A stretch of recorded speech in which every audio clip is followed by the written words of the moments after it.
Oh, good evening. It's Thursday, the 24th of March, and you're watching Scotland at 7 with me, Hugh Stewart. Today marks day 29 of Russia's invasion of Ukraine, and I'm going to begin with the latest news from that conflict. Today marked 1 month since Russia invaded Ukraine. Ukrainian President Volodymyr Zelensky called for people around the world to unite in rallies to protest against the war. Come to your squares, your streets, make yourselves visible and heard. Say that people matter, freedom matters, peace matters, Ukraine matters, he said. Western nations warned Vladimir Putin that his country will pay ruinous costs for invading Ukraine during an unprecedented one-day trio of NATO, G7 and EU summits, which were attended by the US President Joe Biden today in Brussels. President Zelensky said that he hopes for meaningful steps at the round of summits, noting that they would reveal who is a friend, who is a partner, and who betrayed us for money. President Zelensky also addressed the Swedish Parliament and told it that Ukraine deserves to be a full member of the European Union. 7 humanitarian corridors to evacuate civilians from Ukrainian towns and cities were agreed for today, Ukraine's Deputy Prime Minister Irina Vereshchuk has said. Ukrainian forces appear to have struck and sunk a large Russian landing ship, the Orsk, which was unloading supplies at the port of Berdyansk, about 45 miles from Mariupol. Video footage appears to show a large fire in the port. Russian forces have been accused of taking hostage the people of the besieged Ukrainian city of Chernihiv, as local officials have imposed drinking water rationing on the trapped civilians. The UK government has announced it is applying 65 new sanctions against Russia targeting strategic industries, banks and business elites, including the Wagner Group, sometimes described as Vladimir Putin's private army, and Polina Kovaleva, who's the stepdaughter of Russian Foreign Minister Sergei Lavrov. Boris Johnson has said the Russian president has already crossed a red line that merits ramping up of the West's response, and that the West could target Russia's gold reserves. Ukraine's Foreign Minister Dmytro Kuleba has said paying for Russian oil and gas in rubles, as Putin is demanding, would be helping Russians to kill Ukrainians. Norwegian media is reporting that the NATO General Secretary Jens Stoltenberg is to extend his term in the role by 1 more year because of the war in Ukraine. Russia has confirmed that at one point Roman Abramovich did play a part in peace talks, but that now the negotiations are between the two teams, as they said. Russia's ambassador to Warsaw has said that Poland has blocked the embassy's bank accounts for allegedly financing what they call terrorist activity. Bulgaria is recalling its ambassador from Russia for consultations. Ukrainian forces have been bolstered by the dramatic destruction of a major Russian landing ship as it brought in supplies to its troops, as Moscow was accused of forcibly deporting thousands of people from the besieged city of Mariupol. As Ukrainian forces struggled to hold the flattened city, it was claimed that civilians in captured territory were being deceived into leaving shelters to be bussed out to Russian camps by soldiers wielding loudhailers. Officials said 15,000 residents of the encircled city had been deported so far after being told by soldiers that Ukraine had abandoned them, with some sent as far as the Russian island of Sakhalin in the Pacific. Ukraine's Minister of Defence described the move as a gross violation of international humanitarian law and another proof of Russia's behaviour as a terrorist state, as they put it. Nonetheless, as Ukrainian forces appear to be fighting a losing battle in Mariupol, elsewhere the Russian forces have failed to advance, and a significant boost to morale was delivered with the sinking of the Orsk, a ship that had ferried soldiers destined for the besieged city. Dramatic pictures were aired of bellowing fire and black smoke as the Orsk, docked in Berdyansk on the Azov Sea, was hit by Ukrainian ballistic missiles. The ship, which contained weapons and supplies for forces fighting in Mariupol, had featured in a report on Russian television just a few days previously.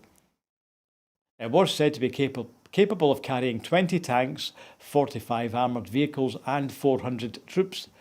The fire on the Orsk reportedly spread to other vessels as well as an ammunition depot and a fuel terminal in the port. The situation, however, remains grave in Mariupol. Ukrainian officials said that with attempts to evacuate the remaining 100,000 residents blocked by Russian troops, Russian soldiers with loudhailers were instead said to be driving around parts of the city, claiming that the city of Odessa had fallen and other havens for refugees were now rejecting fleeing people. Ukraine's Minister of Defence claimed that those evacuated by the Russians were being taken to filtration camps, as they called it, such as the one in Dokchukayevsk in the self-proclaimed Republic in Donetsk, before being moved onward to Russia itself. A number of northern regions are mentioned as the final destination, including Sakhalin, the Defence Minister said. Ukrainians are being offered official employment through employment centres. Those who agree receive documents banning them from leaving Russian regions for 2 years. Mariupol's mayor, Vadim Boychenko, said that the tactics had echoes of the tactics used by the Nazis during the Second World War. At the United Nations General Assembly today, almost 3/4 of the delegates demanded aid access and civilian protection in Ukraine today, and criticised Russia for creating what they called a dire humanitarian situation after Moscow invaded its neighbour 1 month ago. This is the second time the 193-member General Assembly has overwhelmingly isolated Russia over what Moscow calls its special military operation, which is aimed at destroying Ukraine's military infrastructure. United Nations Secretary General Antonio Guterres blasted Russia's absurd war. Thousands of people have been killed in Ukraine, millions made refugees, and cities pulverised in the past month. The resolution adopted today, which was drafted by Ukraine and allies, received 140 votes in favour with 5 votes against, those being Russia, Syria, North Korea, Eritrea and Belarus, while 38 countries, including China, abstained. General Assembly resolutions are non-binding, but they carry political weight. There was a round of applause in the hall after the adoption on Thursday, that's today. US Ambassador to the UN, Linda Thomas-Greenfield, described the vote as an astounding success, telling reporters there's really no difference between 141 and 140. She was referring to the previous vote. Today's resolution demands the protection of civilians, medical personnel, aid workers, journalists, hospitals and other civilian infrastructure. It also demands an end to the siege of cities, in particular Mariupol. Ukraine and Western allies have accused Moscow of attacking civilians indiscriminately. Moscow denies attacking civilians. The resolution echoes the March 2nd General Assembly text by again demanding that Moscow stop fighting and withdraw its troops from Ukraine. NATO offered Kyiv new military assistance and is assigning more troops to its eastern flank today as the UK and US imposed fresh sanctions on Moscow in a show of Western unity against Russia's war in Ukraine. NATO, the G7 and EU leaders were meeting in Brussels earlier on today, however fell short of satisfying the pleas by Volodymyr Zelensky for a significant boost to military aid and for tighter sanctions against Russian President Vladimir Putin. The European Union was more divided over cutting Russian energy links with Germany, a key opponent of the embargo, although NATO leaders agreed to help Ukraine protect itself against any chemical, biological or nuclear attacks. A US official said Washington and allies were also working to provide Kyiv with anti-ship missiles. The UK slapped sanctions on more Russian lenders, and the United States targeted dozens of Russian defence companies and members of the ruling class. Addressing the EU 27, Latvia demanded a ban on Russia's energy imports. They said energy sanctions are a way to stop money flowing into Putin's war coffers. That was Latvian Prime Minister Artūrs Karins. He said, the most logical place to move forward is in oil and coal. But we have to stop Putin, because if we do not stop Putin, Putin will not stop. His Estonian colleague opted for targeting oil and gas to prevent revenue from energy sales from financing the war, but the EU did not get unanimous support for further sanctions. The Prime Minister of Luxembourg said the bloc needed to keep some options open in case the crisis worsens, and his Dutch peers said that no new sanctions should be agreed today. The EU has been reducing its reliance on Russian energy very slowly, and the industry has largely been exempt from sanctions, the biggest loophole in measures that have otherwise frozen Russia out of world commerce. EU leaders are expected, however, to agree at the summit to jointly buy gas and hope for a deal with President Biden to secure additional US liquefied natural gas supplies. The Russian invasion has killed thousands and driven a quarter of Ukraine's 44 million people from their homes. The month-long invasion has hit residential areas, schools and hospitals in Ukrainian cities, including Kharkiv and the besieged port of Mariupol, which is on the Sea of Azov. Russia, of course, as we said before, denies targeting civilians. And now for the Ukrainian people seeking shelter and sanctuary in this country. The UK government's Ukrainian refugee scheme has been slammed as a hidden scandal by the Scottish Refugee Council, the SRC. At Holyrood's Constitution, Europe and External Affairs Committee, Graham O'Neill, who's the policy manager at the SRC, described how Ukrainians currently in the UK on the agricultural seasonal workers scheme are facing what he calls severe restrictions in bringing over family from Ukraine, and that's causing destitution and worsening mental health. The criticism was shared by Andy Cyril, who is the legal director and partner of Just Right Scotland, who described the agricultural seasonal workers scheme as causing significant difficulties for families. He shared the story of two Ukrainian couples who are in the UK on the worker scheme and as such are unable to bring their children to the UK to escape the war. In stark contrast, both contributors praised the Scottish Government's super sponsor scheme, describing it as empathetic, welcoming, and it takes the weight off the shoulders of arrivals.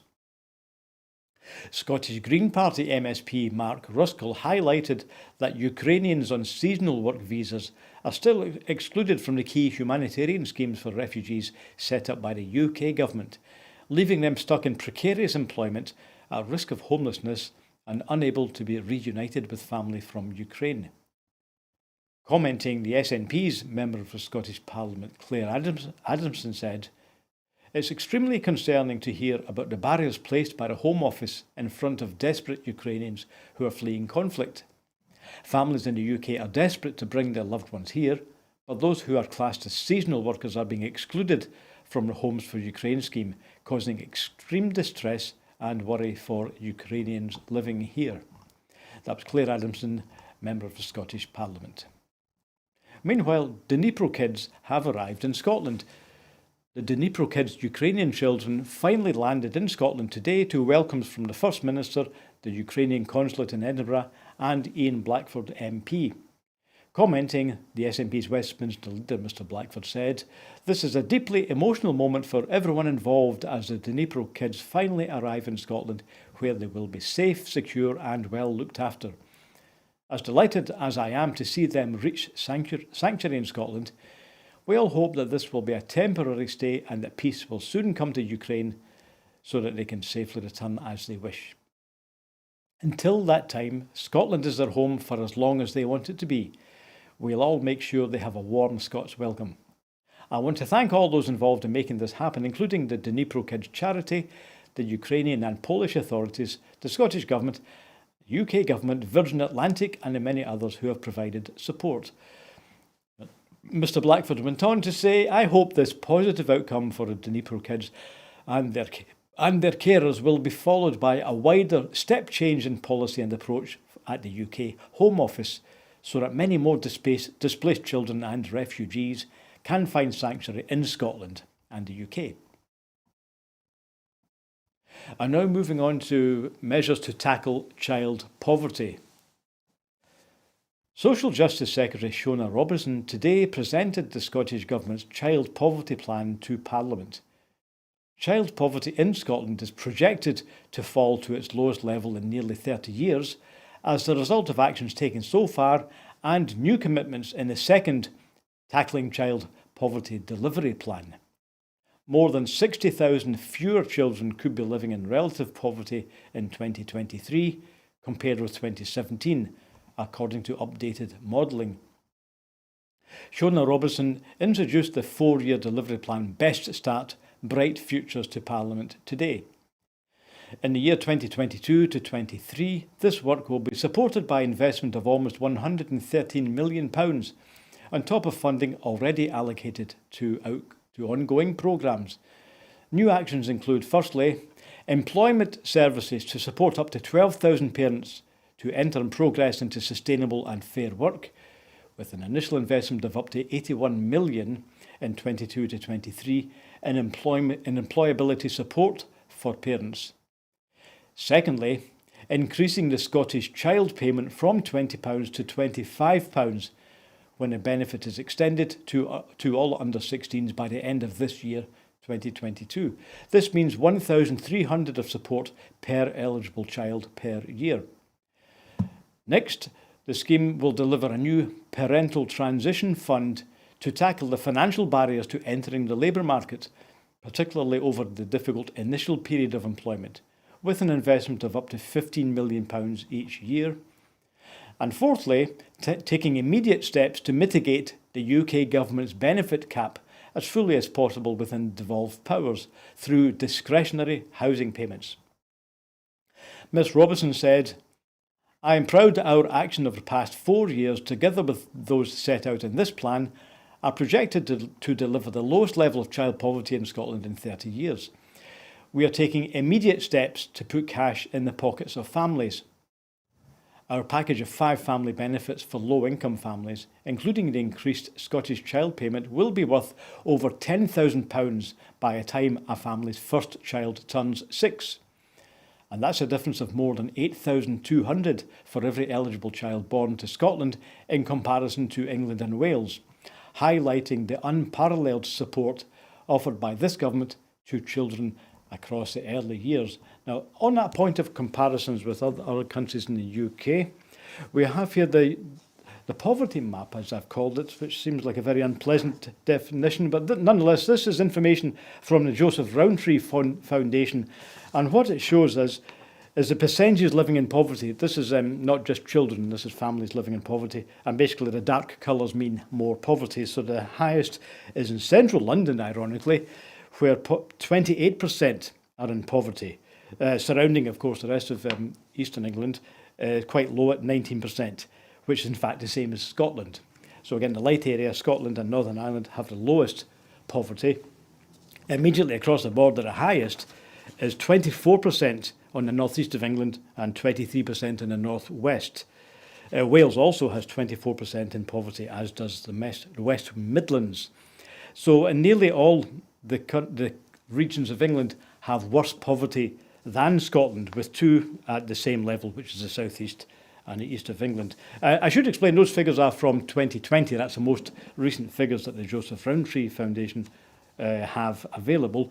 So although Scotland has already reduced poverty to 19%, that's hopefully going to reduce further with the new measures which have been announced to the Scottish Parliament today. Okay, so that's Scotland's attempt to keep on target with reductions of child poverty. So go back to Shona Robertson. She said, "We are determined to meet our ambitious targets set for 2023-24 and through to the year 2020 and beyond, so that no children in Scotland are living in poverty." Meanwhile, for the Scottish Labour Party, Pam Duncan-Glancy said in Parliament today that the Scottish Government's actions don't go far enough. And here's a short excerpt from what Pam Duncan-Glancy argued this afternoon. Officer, I thank the Minister for advance sight of her statement. I welcome the publication of the second Tackling Child Poverty Delivery Plan and the uplift to the Scottish Child Payment. But, Presiding Officer, this is not enough. It's not enough to erase the string of warnings from experts that a fiver won't be enough, it won't even get enough nappies for a week, or that we won't meet the targets. We cannot do half measures when it comes to poverty, and we cannot keep rehashing old policies and presenting them as new. What this plan doesn't do in half measures, though, is set out plans to, or do reviews of. We needed, children in Scotland needed, more new ideas and concrete policies today, not plans to have them in the future. The cost of living crisis is now, and plans don't pay the bills. Yesterday's solutions will not fix today's problems. And I hear the Minister say that this government is on track to meet its legal child poverty targets, but it cannot pat itself on the back for doing so. Let's not forget, these Labour benches, the third sector and colleagues across the chamber had to drag them, kicking and screaming, to double the Scottish Child Payment. Civic society, think tanks, third sector, I will. John Spinney. I'm grateful to Pam Duncan-Glancy for giving way. She cannot get away with that remark, because the Labour Party, when it came to the moment of truth, voted against the Scottish Child Payment in the budget. So it's pointless, the Labour Party coming to this chamber, trying to engage in a debate, and then when it comes to the moment of truth, voting against the payment. That is hypocrisy. OK, so Pam Duncan-Glancy for Scottish Labour was not impressed, but she in fact said what we need is something bold. Well, from what Shona Robinson said earlier on in her speech, she had thought that she was indeed suggesting something bold. Civic society in Scotland has been more welcoming. For example, Child Poverty Action Group in Scotland said a further £5 a week increase to the Scottish Child Payment by the end of 2022 is hugely welcome, in stark contrast to the UK Chancellor's lack of support for families yesterday. On top of doubling the payment to £20, as it will make a big difference to struggling families. Of course, the child payment at the moment is £10. It goes up to £20 in April, just over a week. And today, Shona Robinson explained that it's actually not going to stay at £20, it's going to go up to £25 at the end of the year, so that's where we are. Also, Save the Children Scotland today said, we're delighted to hear the Cabinet Secretary announce an additional £5 Scottish child payment and a £10 million fund to mitigate the unfair benefit cap. Professor Morag Traynor of the Poverty and Inequality Commission said she was absolutely delighted that the Scottish Child Payment will increase to £25 per week per child by the end of 2022 and full mitigation of the benefit cap. Brilliant news, said Professor Traynor.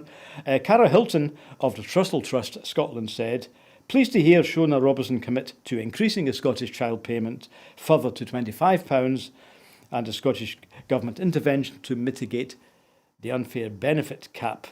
Other favourable comment came from the Independent Food Aid Network, from Chris Burt of the Joseph Rowntree Foundation of Scotland, also from Parenting Across Scotland, Peter Kelly of the Poverty Alliance, Barnardo's Scotland, and also from Bruce Adamson, who's the Children and Young People's Commissioner for Scotland. He said, we welcome the Scottish Government commitment to add an additional £5 to the Scottish Child Payment by the end of the year and the £10 million to fund to mitigate the UK Government's benefit cap. Investing in measures to address poverty has a positive impact on all parts of a child's life. OK, so the response there on dealing with poverty, I think, is in stark contrast to the lack of any comment on that, really, from Chancellor Rishi Sunak in his mini statement yesterday in Westminster. And finally, on this topic, Scottish Government Minister and Scottish Green Party co-leader Patrick Harvie said, this plan delivers on key commitments to tackle child poverty and inequality in the cooperation agreement between the Scottish Government and the Scottish Green Party. We welcome the actions being taken, particularly in mitigating the UK Government's benefit cap and increasing the Scottish Child Payment. OK, we now turn to the P&O ferry situation. P&O Ferries broke the law by choosing to sack 800 workers without consultation because no union could accept our proposals, the firm's boss has admitted. Peter Hebblethwaite told a Commons hearing on Thursday today, an inquiry into last week's firings, that the firm was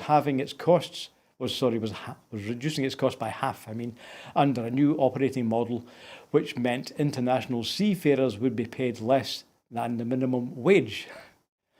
Fresh questions also arose about what warning ministers had received of the sackings after Mr Hebblethwaite said P&O's parent company, DP World, had told Transport Secretary Grant Shapps of the planned changes to its business model in November. Mr Hepplethwaite faced an intense examination at the joint hearing of the Transport and Business Committee. The Business Committee Chair, Darren Jones, opened by asking Mr Hepplethwaite about his recent rise to the Chief Executive position at P&O. Are you in this mess because you don't know what you're doing, or are you just a shameless criminal? Mr Hepplethwaite apologised, but said that the firm had otherwise had no future. Later he admitted there's absolutely no doubt we were required to consult with the unions. We chose not to do that. Andy MacDonald MP interjected, so you chose to break the law. Mr Hepplethwaite said, we chose not to consult, and we will compensate everyone in full for that. Mr MacDonald said, you can't just absent yourself from the legal framework of the UK, and Mr Hepplethwaite replied, it was our assessment that the change was of such a magnitude that no union could accept our proposals. The P&O boss said that the average sacked seafarer on the previous Jersey contracts was paid £36,000 a year. The replacement crew will receive an hourly rate starting at £5.15, except on the Larne-Cairn-Ryan route between Northern Ireland and Scotland, where it will be bound by UK minimum wage law. He told MPs he was saving the business, adding, I would make this decision again, I'm afraid. Mr Hepplethwaite said he was paid £325,000 with 2 performance-related bonuses, although he said he did not know if he would accept a bonus this year. He did not answer when asked if he could sustain his own lifestyle on £5.15 an hour, the rate paid to the new crew.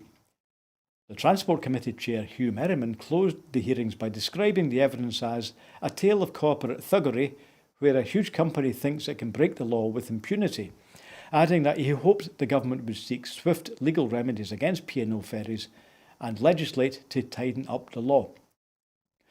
Unions called for the government to issue an immediate injunction to prevent the ships sailing and to reinstate the sacked crew.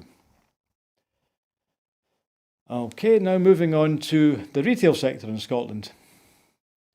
Improving staff skills and working conditions are key parts of a newly published strategy to support retailers.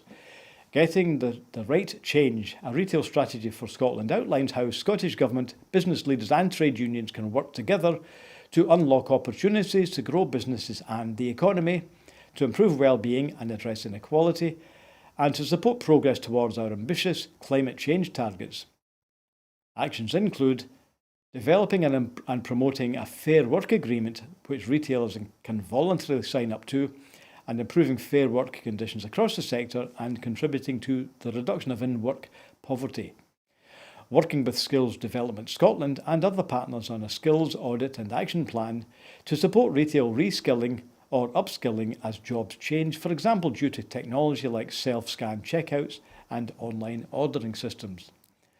Next, developing a just transition plan for retail to protect jobs and to contribute to net zero emissions by 2045 through developing local supply chains, the reuse of materials and sustainable travel choices by staff and customers. The next point is to promote town and city centres and local businesses while supporting ways to repurpose vacant retail units. The next proposal is harnessing opportunities in the National Strategy for Economic Transformation, which will directly support the retail sector, like actions to grow businesses, boost productivity and support entrepreneurship. A new industry leadership group will be established to drive delivery of the retail strategy, co-chaired by the Public Finance Minister Tom Arthur. Mr Arthur said, as we have seen during the pandemic, our retailers have played and continue to play a vital role in creatively supporting our communities. Our retail strategy sets out the actions to support the sector to rebuild from the effects of the pandemic, address longer-term challenges, and to maximise the opportunities to fulfil its potential. It has been developed in collaboration with business, trade union, academia, and the public sector. Okay, so that's all we have tonight, and so we're back at Scotland at 7 tomorrow. So if you've been watching us before, you'll know that at this point I usually ask for our appeal for funds, and I'm going to do it again. Of course, Broadcasting Scotland receives no funding at the moment, and our entire funding comes from our supporters. And if you'd like to join us, please look at the website, and you can sign up. A wee standing order of even a £5 a month, whatever you can manage would help. Also, if you know anybody else who'd be interested in watching our programmes or even helping to put the programmes on, then why not get in touch again on our website? We'd be delighted to hear from you. So that's it from Scotland on 7 tonight. So I'm Hugh Stewart, and I'll be back tomorrow. So thanks for watching. Bye now.